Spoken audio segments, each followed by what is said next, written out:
आपल्यासोबत दर्शन हिरानंदानी, आपण त्यांच्याशी बातचीत करूया. सर, आपने एनसीआर में इन्वेस्ट किया है.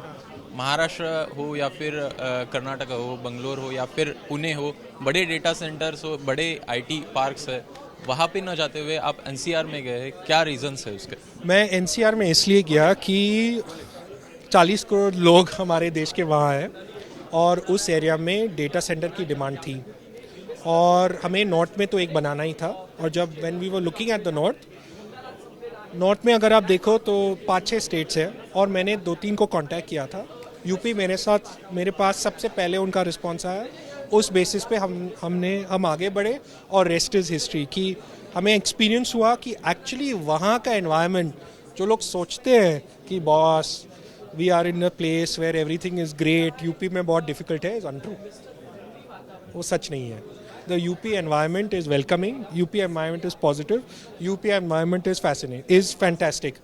वहाँ के आजू बाजू के लोग आपको नहीं बोलते अरे क्यों बना रहे हो प्रोजेक्ट, आपका क्यों प्रॉब्लम है, ये PIL वो इन्वेस्टमेंट, कुछ इशू नहीं है.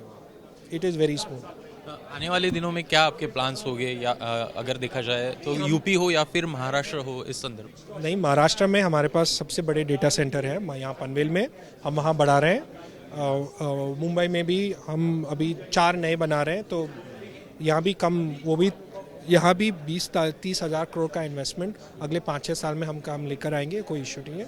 So we are expanding everywhere. Chennai में हम अभी चालू कर रहे हैं, कलकत्ता में चालू कर रहे हैं, भुवनेश्वर में चालू कर रहे हैं, गिफ्ट सिटी का ऑलमोस्ट रेडी हो गया है, गुजरात में. तो बढ़ते जा रहा है.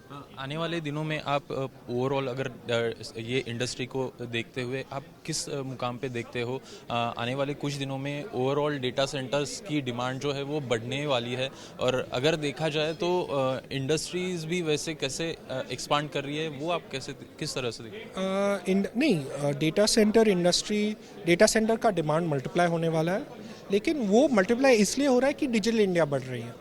तो जैसे डिजिटल इंडिया बढ़ते जाएगी, आईटी सिस्टम इकोसिस्टम बढ़ते जाएगी, कंटेंट क्रिएशन इकोसिस्टम बढ़ते जाएगी, IT enabled services, financial tech, animation, video gaming, video content creation, news creation, bloggers, पूरी इकोसिस्टम बढ़ते जाएगी. सो ये एक बार स्टोरी चालू हो गई है, ये वापस जब बंद नहीं होने वाली है. अभी का गेमिंग पॉलिसी जो आया है, उसको आप किस तरह देखते हो उसमें?